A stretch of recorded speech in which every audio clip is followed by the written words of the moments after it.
All right, here we go. OverDrive, off and running. TSN 1050 on the TSN app, your home smart speaker, and up on TSN 4. Bryan Hayes, Dog, Jeff O'Neill, Jamie Noodles McLennan. What's going on? What's going on? I would expect that someone who's nominated as the best sports host in Canada would have a great show today. Well, I heard a vicious rumor about this too. I haven't said a word. I didn't say a word. I don't know how this came about. Do you want to explain what's going on? I feel like I can't be the one that explains Canada it. Screen Awards in the category of best sports host. The leading contender is Bryan Hayes. Wow. Check the internet. Yeah, I haven't had that sent to me yet. I picked it up second-hand information as people sent it to me. So do we do the virtual congratulations to Hayes? Like, what do we do here? Well, it's like very we're in uncomfortable. The presence of greatness. That's really what it is. You're in the presence of greatness. Yeah, it's very uncomfortable because we have spent our whole time talking about. We have a Rodney Dangerfield kind of vibe on this show. We're not invited into any voting capacity, right? They do the Canadian the Athlete of the Year. No one ever reaches out to the three of us. Maybe we'd have an input on that. No, it's fine. We'll do the Lou Brown Awards. We prefer to do that. Goof on Duffy because he has all these nominees and all these awards. And I woke up this morning and it was sent to me, and I honestly thought I was being punked. I thought it was a prank. I thought someone had superimposed my name in there as. Because it's Duffy, Ron McLean, Andy Petrillo, and it's Olympics and Copa America and OverDrive. That's awesome, yeah, but dude. That's the best part. You do way more than any of them. You're on the air for 3 hours every single day. That's true. That's my pitch. Yes. And I'm going to use – I don't know if the votes are already in. I don't know if the winner's already been determined, but I guess I'll use the next couple of months to – try and make my pitch. Do you think Duffy will send award. you a condescending comment if he wins this? The guy, doesn't he win every year? I think Duffy's won a fair amount. I believe he has. TSN gets nominated more than anybody because of the amount of people that work here, the amount of great people that work here, all the different events we put on. Luke Wilson's up. Luke's up. Stevie Caldwell. Luke and Stephen Caldwell are up for Best Analyst. I nominated the two of you guys. I pushed for you two to get in there. You didn't even know about this. How did you push for us? You didn't even know this was happening. Somebody came to you and you say, my boys Noodles and O-Dog? No, you caught me in a lie there. I don't know who makes the nominations. I pushed you two guys. What a comment. Next year, I want you two in there. Yeah, I want you on the red carpet next year. If you win, we have to have this. If you win, there's a trophy, but there's probably a picture. Could they put the picture of your first days in Blue Lunch, you yelling in into my the striped mic, shirt and my fat face and yelling and screaming? That would be because if you get to choose, I don't know if you get to go up for a speech or whatever. I'm not privy to it because we really don't pay attention a lot. We just never know been that, invited, never been involved. I have no idea. If you win and there's a picture of you on a trophy or something, you get to choose it. That would be amazing if that was you yelling into the mic. Kind of like you choose your cap going into Cooperstown, you play for multiple teams, and you could put forth a flattering modern picture, or I could put in the day one Moose picture. I think I'd be willing to do that for the group. When do we find out? When's the big reveal? It's not until the end of May, I think, or early June. Ask Duffy. Duffy just pencils it into his schedule every single year. Duffy's up for it. Andy's up for it. Ron McLean. These are people that are they probably just, it's routine for them. It is routine. To be included in something like this. And it's not routine for me. So I don't have an answer for you in terms of exactly what happens. Is there a red carpet? Do I get a +1? Who do I bring? I would have, if you want, I send a group email to Ron, to Duffy, to Andy. Great season, everyone. Maybe next year. Just give a little, Should I get out in front of it? Send them all a message? If you win, you got to send something out saying, great shot to great season. You guys are all deserving. Maybe next year. This was my time. You go over the top. Thank you, everyone. Yeah, like Duthie's got like the key to Ottawa. He's got all these things, but you never see it. Like you have to put that award like on your desk. Like, and I'm telling you, you have that picture where you're so hungry in that picture. Like that is, to me, it's a cherry on top because it's been a long time coming. And you guys, you know what we think of you, but it's nice for you to be recognized. And I mean, our show, I feel, gets recognized, but on different levels. We joke around about it. We're very thankful. I think, this is, I'm going to play the role of the guy who, I haven't won anything. I got nominated for something. It's an incredible honor, the Canadian Screen Awards. I can't thank them enough. But it takes a team. It takes a village. And I wouldn't be here without you two guys and Doogie and JP and Joe from the Bridge. No, that's and everyone. That's where I stand on this. This is a team nomination. No. Okay? What if he goes up there and he's just like, it's break, me? Hey, Noodles, this guy's Don Johnson. After the commercial break, he'd be like, those bunch of losers. Don Johnson in that Tin Cup movie, he'd be like, these guys are just a bunch of scumbags. Yeah, he's Happy Gilmore. What's the guy's Shooter McGavin? Shooter McGavin. Well, Snoop Dogg had a great one at one point where he was like, last but not least, I want to thank me. I want to thank me for being the greatest. I want to thank me for getting up in the morning and going chasing dreams. And, he goes on and on and on. But, I appreciate you guys bringing it up. I wasn't going to, and that'll be it. But congrats to all the nominees, everyone at TSN throughout the industry, the Canadian Screen Awards. Very, very esteemed and very, very honored. I heard a vicious rumor that nominated. I heard a vicious rumor that Luke got.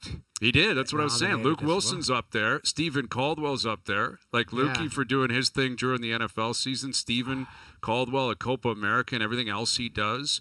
Man, the Euros. There's just so many great talented people, not only at TSN, like at Sportsnet and CBC and throughout the industry. Our friends at CP24, Jennifer Shung and company, up top there.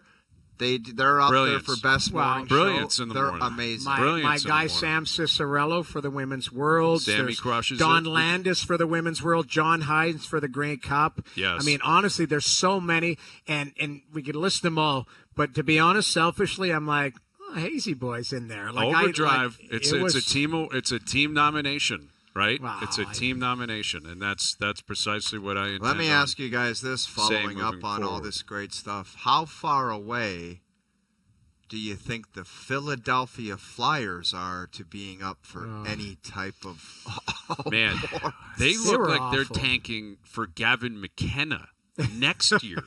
Like they're getting out in front of a tank for next season. Dude, that's what I was thinking last night. Like, well, it was really bad. Okay, they're in a real bad one right now.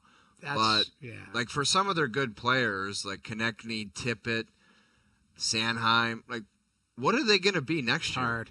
Well, you know what it is, guys? I thought of this because they gave up a 7th spot the other day to Chicago. Mm-hmm. So I thought, okay, they're going to have to play a little bit afraid to play the Leafs, a team that has more talent than Chicago. They're going to tighten things up, lock it down.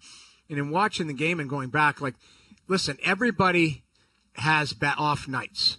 But when a bad team has an off night, it looks even worse. It looks off. It looks like what we saw last night. They looked like they were skating in sand. Like they were slow, they were lethargic, like they just weren't.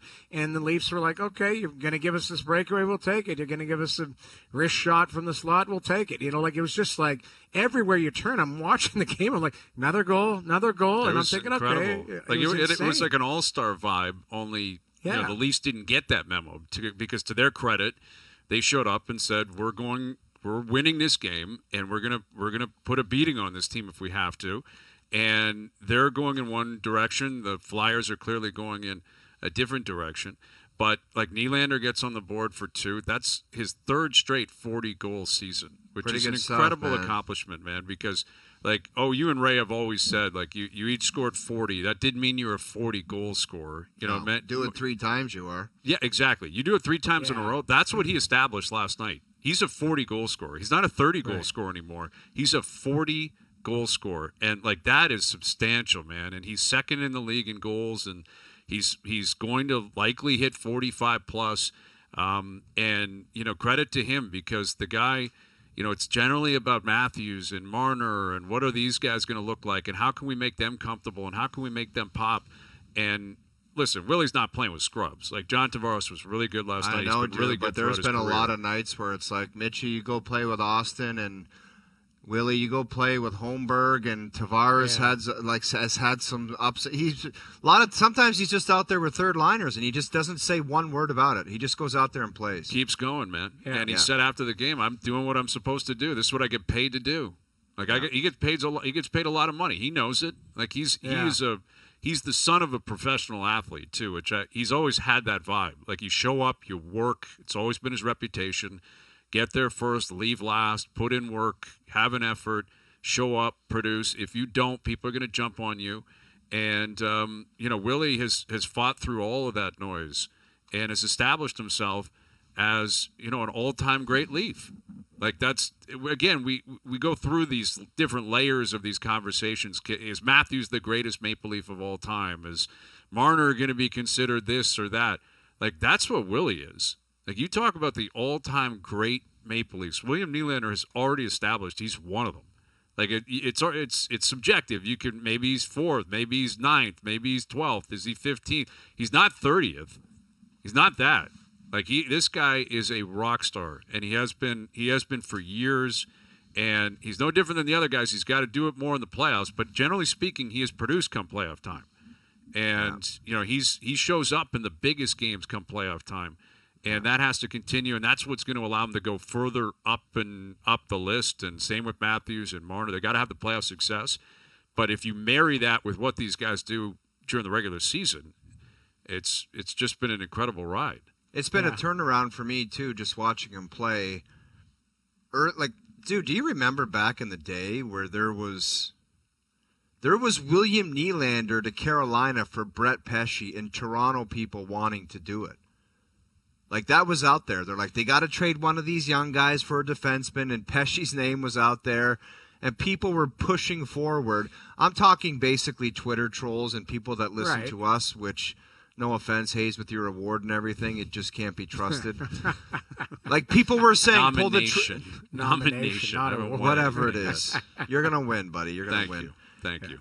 But people were saying, move Nylander for somebody else. At times I said it because I didn't trust him. There was something about him I didn't trust. I don't know if it was his work ethic. And the one thing that really stuck out in my mind, it took me a long time to kind of move on from, was that bailout in Tampa where I'm like, does this guy even really care what's going on out there? That was tough for me to get over.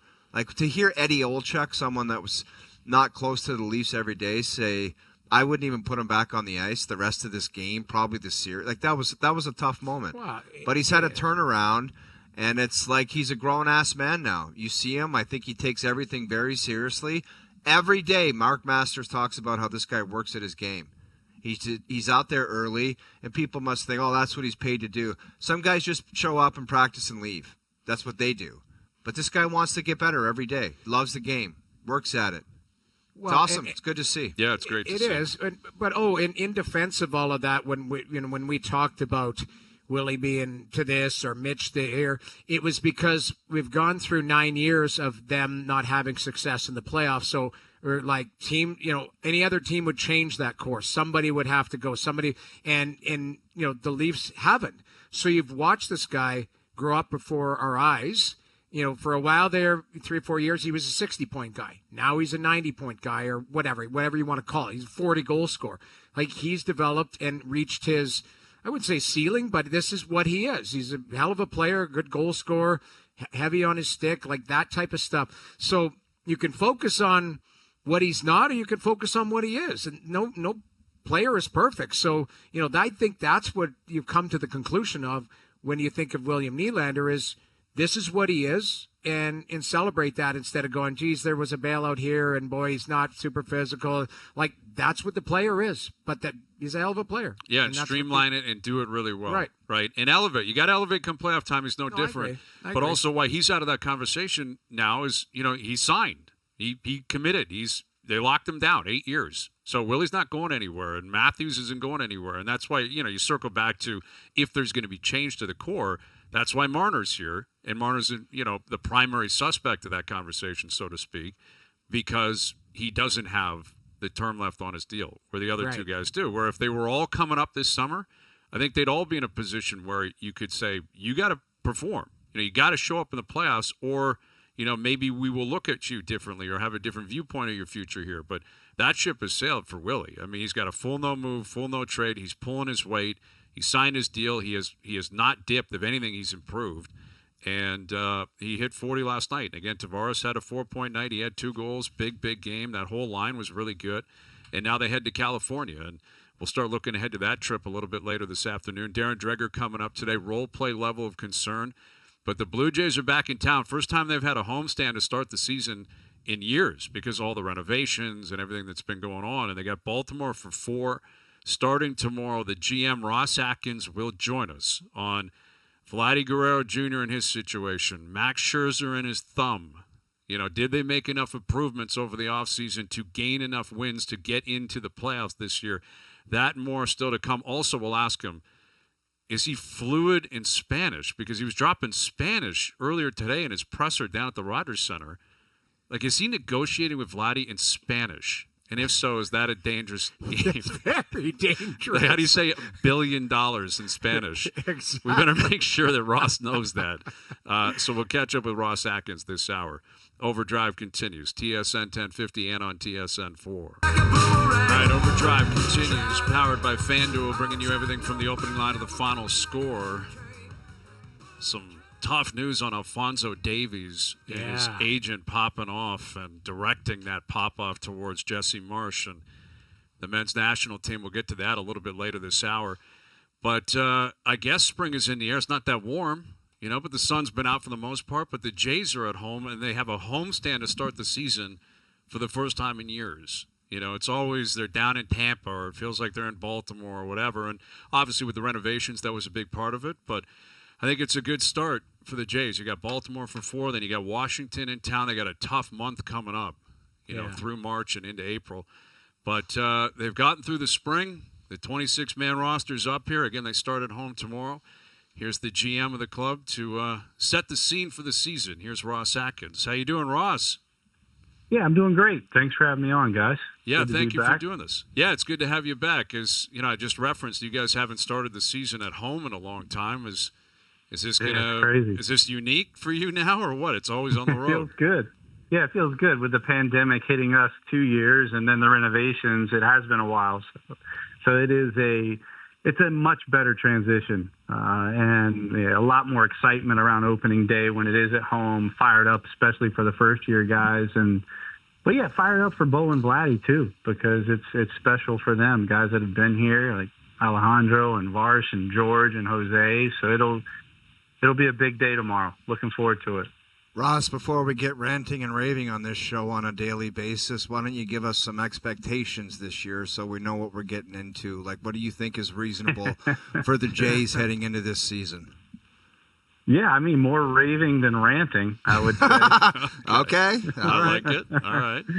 No, it feels good. We've, the team's had some success. This group that's been together for a while has had some success, and we had a brutal year last year. And they seem to have grown from it, and getting spit out of the playoffs a couple of times, having some crash landings has just made us a little bit better and a little bit stronger. And then to come in after a trade deadline of acquiring some good players that has risen the floor and added depth, really good stories out of Vladdy and Bowden and Ernie Clement last year, bringing in guys like Alan Roden to start the season.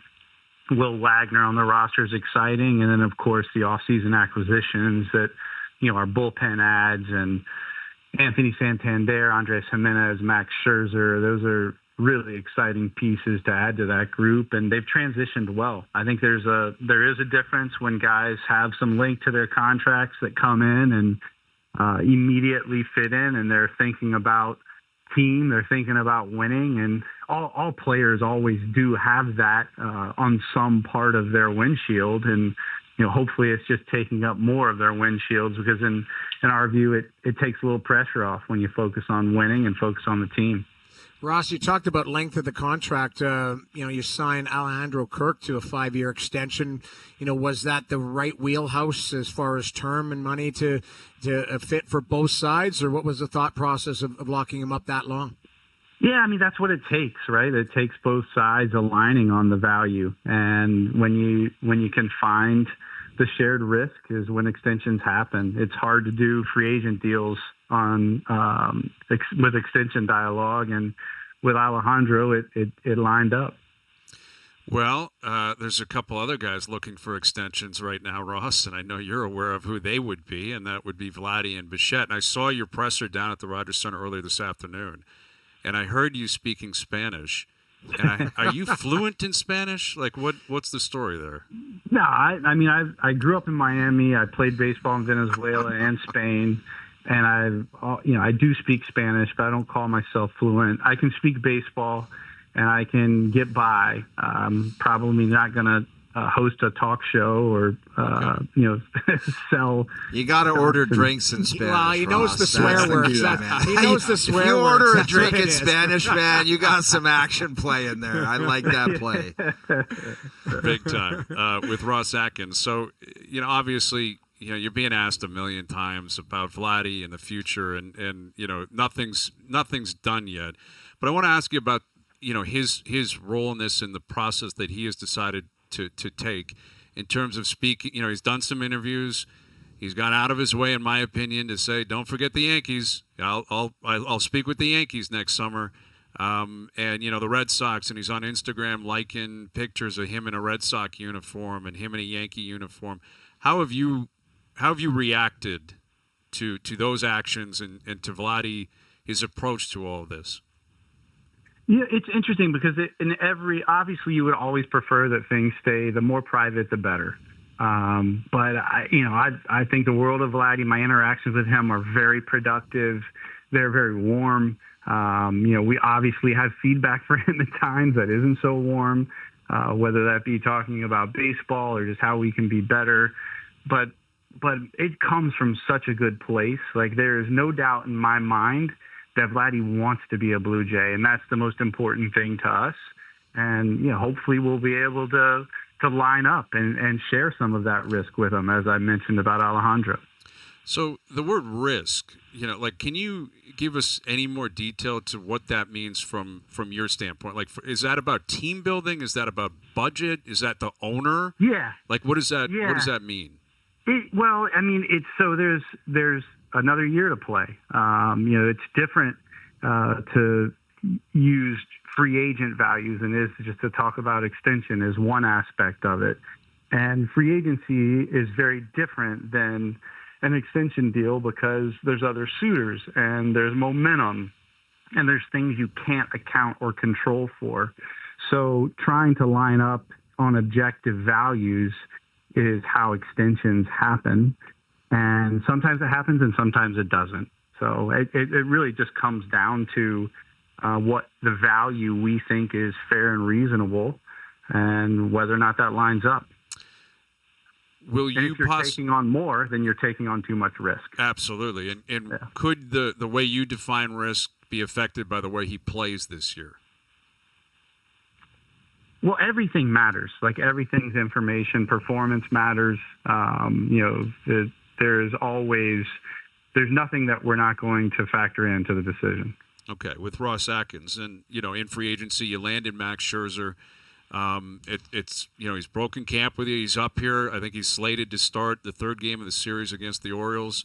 Where do we stand here with his thumb, with his body holding up? Because I know a lot of people in Toronto, a lot of Blue Jay fans could not wait to see him pitch and, dying to see him live. I think you're going to get a lot of fans lining up for road trips if they know he's, slotted to pitch in Detroit or Cleveland, Seattle, whatever.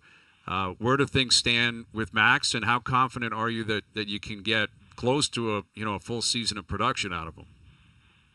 I feel very good. I'm very glad that he's here. His performance has been ridiculous. He has absolutely dominated every hitter he's faced in spring. And his recovery has been as we expected. As he's communicated, we knew it wasn't going to be perfect, but he's found ways to recover, and we expect that to continue. And in the event that we need to be careful or cautious, we'll try to be proactive with that. But we feel like he's in a good place. He's very honest with us, obviously, about how he's feeling, and we'll try to be proactive in managing it. And you guys, as a group, yourself and Mark, your staff, you've always invested heavily in the rotation. And you look at the way your rotation stacks up. I was having a chat earlier this afternoon. Steve Phillips was saying he thinks you've got the best rotation in the American League East, and other teams in the East have taken hits, whether it's via free agency or injuries. And I'm curious how you look at, presuming health, Gausman, Bassett, Scherzer, Francis, if he pitches like he did in August and September, you've got an ace on your hands there. But how do you think your rotation stacks up, and how important is it for them to set the tone for this? We focus so much on offense and run production and your bullpen turning things around after last year. But how much of just getting the ball rolling is reliant on your rotation doing what you believe they can do? I do think it is very important, and we have put a lot of resources into it, and we also have some exciting arms coming healthy that hopefully will be in the fold here in the second half of the season and certainly beyond that. But my view on that is guys who have been successful and reliable and dependable and still have very good weapons have an openness to evolving, that you're going to put yourself in a very good position. And we've seen that with Jose making adjustments this offseason. Kevin Gausman had an electric spring. His stuff was more than effective. Bowden's last two outings were the Bowden we saw in August and September. As we've already talked about, Scherzer and Bassett was extremely effective over the course of spring. The thing that I fall back on with them, and it's something that Pat Gillick talked about for years, is dependable and reliable, and they are that, with openness to improve, and their weapons are not showing decline. So those are all good signs for us. How often are your starting pitchers, even bullpen arms, curious about how the rest of the roster is going to play out? In other words, you got Varsho on the IL to start the season. You've probably got youth playing third base. It sounds like we're not quite certain who's going to play left field every day. How important is it for the staff to kind of have some familiarity and understanding that they're going to get defensive help on a daily basis? Yeah, I think that's been a big selling point for us. And over the years, we've been a very good defensive team and just gotten better and better the last 2 years with a Team Gold Glove. We add Varsh back into that fold, will be an electric defense, having added Andres Jimenez to it. And I think that was attractive to Max Scherzer. And it is something that, we lean into, and it's something that is important, that they, understand what is behind them and that they can trust what's behind them. With Ross Atkins, I mentioned, I think just prior to having you on, obviously you guys are starting at home, and that's a big benefit, and you got a couple of series to kickstart things, but your first 6 weeks is crazy. Like when the schedule came out, you got Baltimore twice, Boston twice. You go into New York to play the Mets, into New York to play the Yankees, at Houston. You got the Braves in town. Like when you look at the schedule, obviously you're happy to start at home, but did you have to send an email to Rob Manfred and say, what's happening here? Like, this is a really crazy start you got. And I get it feels like a sink or swim almost by May 1st. I mean, I don't want to be too hyperbolic, but this is a big start for your club. Yeah, it is. It seems like it always is in the AL East. The balanced schedule we're not benefiting too much from in our start because of the other opponents that you mentioned that we're playing. But we really don't focus on that. We focus on things we can control. It's not something that's daunting to our players at all. And it's something that we, as I said, just can't control and embrace the challenge of it. Ross, I was listening this morning as well, and one of the questions was asked, it was just about the criticism. How do you enjoy this on a day-to-day basis? How do you go about doing it? Is it like for a general manager in this position in big league sports, the only way to truly enjoy it, to the top level, is winning the ultimate prize? Well, certainly that is our goal. But I enjoy every single day. I don't enjoy losing. That is, extremely painful for me. It hits me extremely hard. But, as we ask of our players, we have to learn to deal with, ups. We got to learn to deal with downs. And I am very fortunate and I'm honored to come to work with a great deal of responsibility every day to do everything in my power to compete at a sport at the highest level. And I embrace that every day and feel very fortunate with a great deal of joy.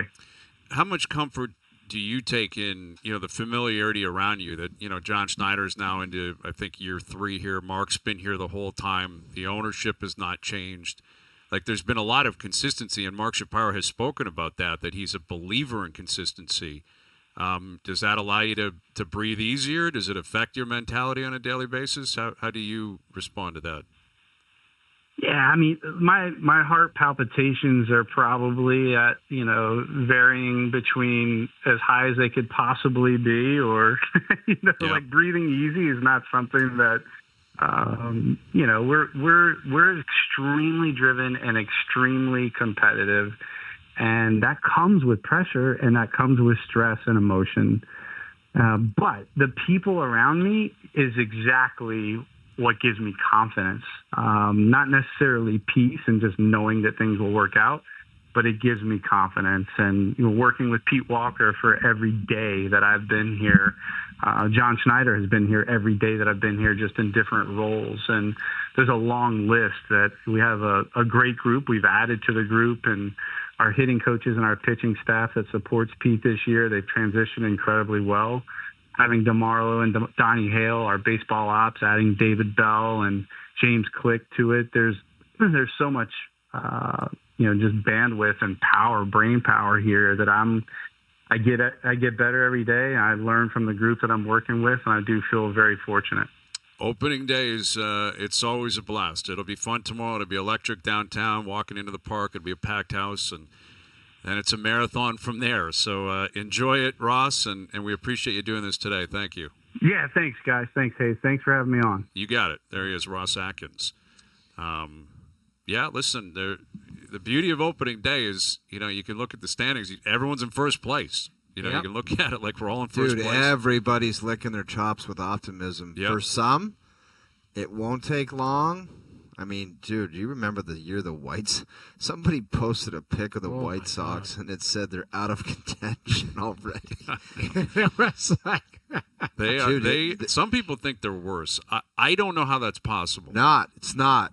They are going to fluke more wins. They cannot repeat what they did last year. They just can't. There's a chance, though, that they might. No, dude. I mean, those A's teams that they've been putting on the field have been awful, and they won some games here and there. Yeah. They can't be that bad again. We should track, all they got to do is get to 40 wins, which is absurd to say when they play 162. Doogie, every 2 weeks, give us an update on how many wins the Shy Sox have. Okay. But you know what it is, Hayes? What we should do, it's like you pick a date, like when the baby's going to be born or something.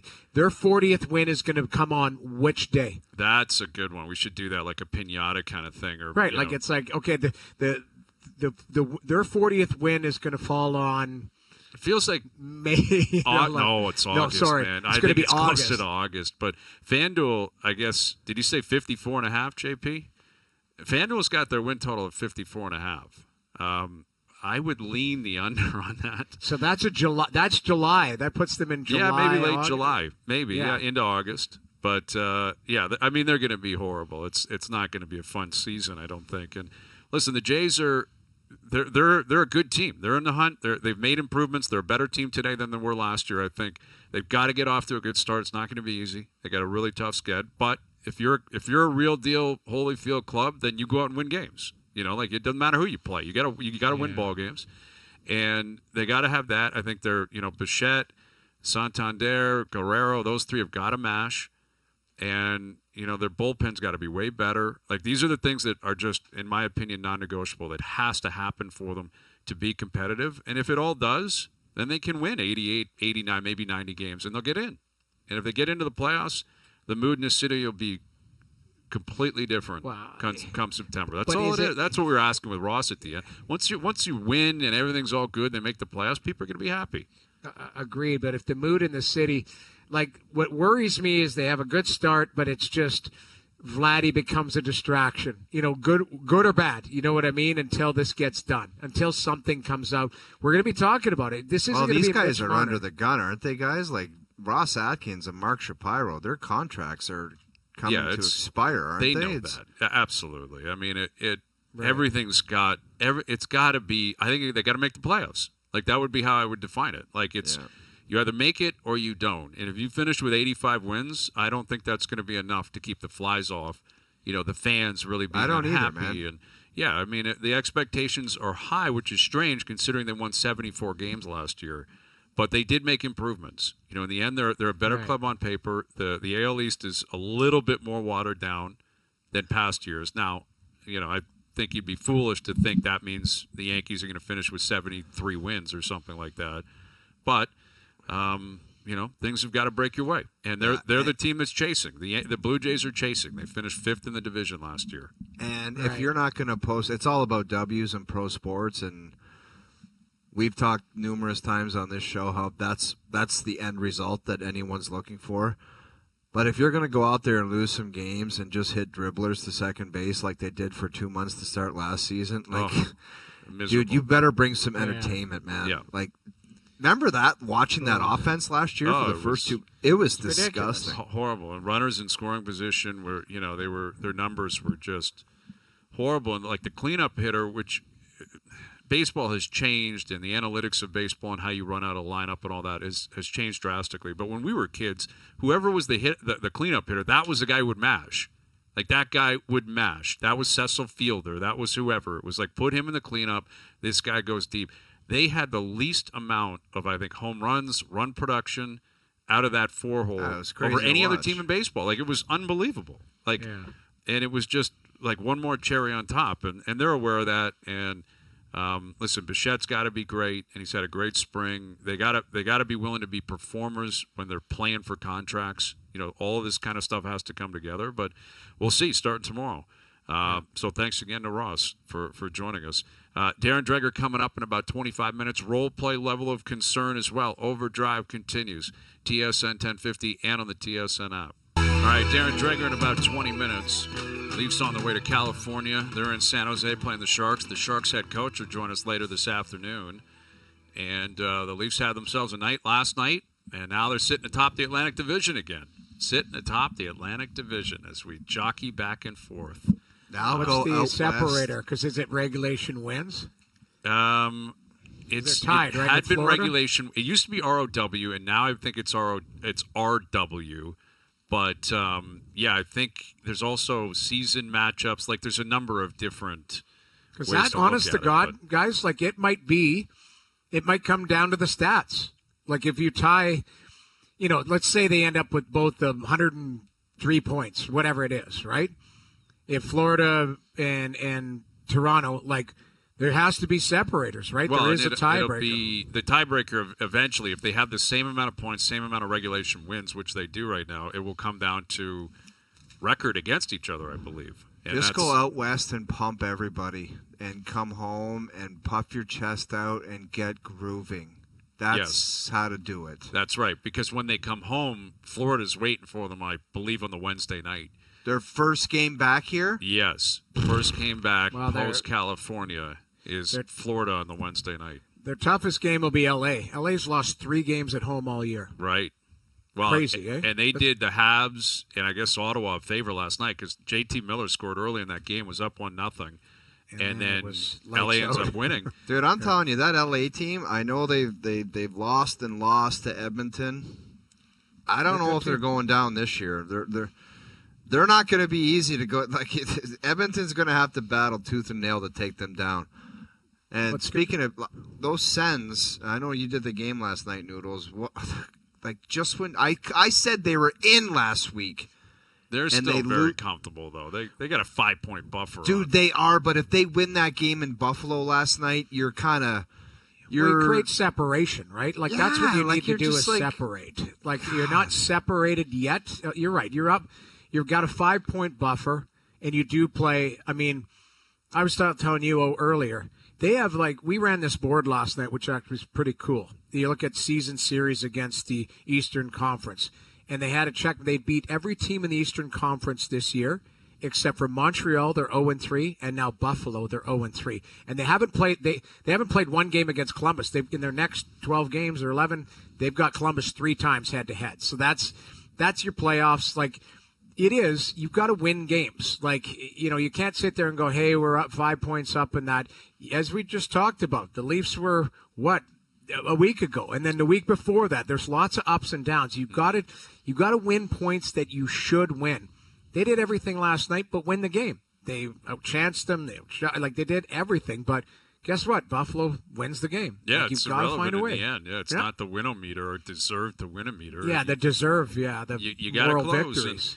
And, there's still. I think what would make you comfortable if you're in Ottawa is that the other teams again continue to stumble. The Rangers lost last night. Detroit lost last night. The Habs lost last night. That's what's so tough for any of those teams in that mix, Hayes. Like for any team to get in, they got to win every night and have other teams stumble. Yeah. That's why they're basically in the washer right now, and they're just going up and down with each other. Well, what about this? This St. Louis team doesn't lose. They're 14, I was going to ask 2 you and guys, 2. if you're Winnipeg, I mean, they might pass Minnesota. I don't want the Blues in the first round. I wouldn't either. Like Winnipeg wins last night. Ovi ties it with 4 minutes. The most classic Ovi, sneaking. The guy's in the slot, and it's like, oh, where'd that guy go? He's right there. He's wide open in the slot. Where'd that guy go? It's literally the greatest goal scorer of all time. You leave him there. Wide open, and he just starts doing the creepy backwards skate. He's like, no one sees me, and I'll tuck this home. And he does it, but Winnipeg ends up winning. And as I'm watching that, and I'm seeing that St. Louis is just beating the doors off Montreal. They just demolished them last night. If Winnipeg finishes President's Trophy, 114 you get the red hot points, Blues, and you got the Blues with Binnington chip on his shoulder, big game Binnington, and Jim Montgomery's pushing the right buttons down there. Tell you what, if you're in Edmonton, don't watch the Blues play right now because Dylan Holloway looks like Cam Neely. Dude, he's got 24 goals, and the other guy, Broberg's, playing like a stud. I mean, there's risk to anything you do when those situations comes up. But, I mean, retrospective, looking back on that, you might want to have a match. I don't know if they could have, but they could have. They would just would have had. It would have been. They got to push other pieces out. Right? Yeah, but watching them play, I think that you should have signed them. You could have signed them, and you should have signed them. I think there were mistakes there because there was a transition of power.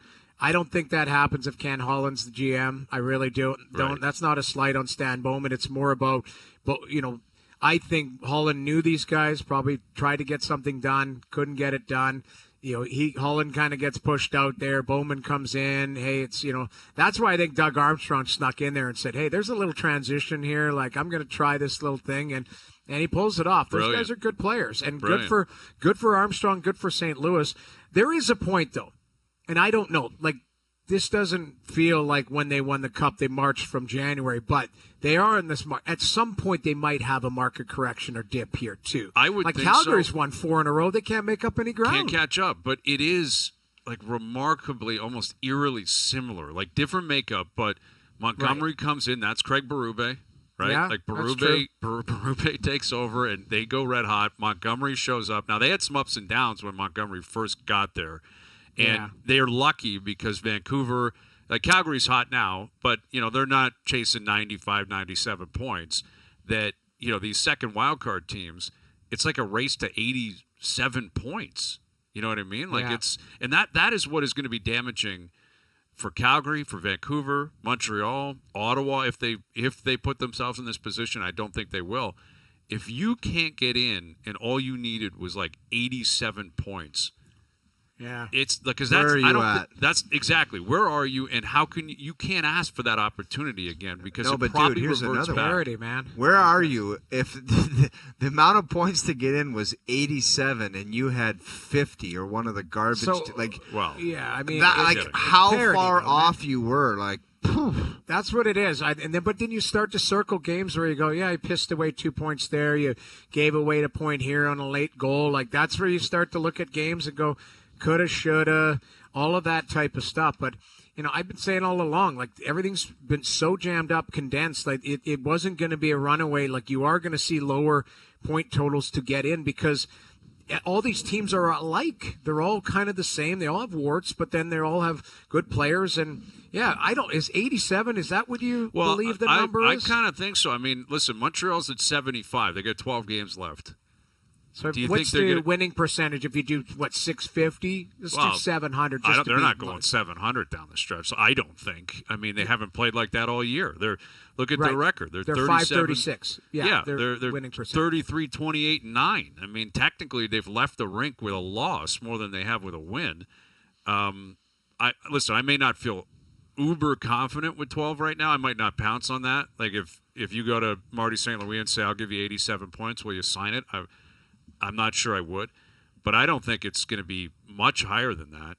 I mean, why would you think the Islanders are going to put up 16 points in their last 12 games? Hey, that's your cheat team. That's your cheat team, Hazy. I hear you, I realistically think it might be high, 87 I thought was a bit low. It might be 89. It still might be something with an 8 in it. I always thought for some reason it was going to be 90 or 91. Well, usually but I don't think we're far off. Yeah, no, I mean, usually it's 92, 93, 94, something like that. Yeah. But these teams, they're not tracking in that direction. All right, Darren Dreger will join us. Role play level of concern. Jay's in action tomorrow. Alphonso Davies, ACL injury, and his agent is not happy. We'll tell you about that. We'll get into it. Overdrive continues. TSN 1050 and on TSN 4.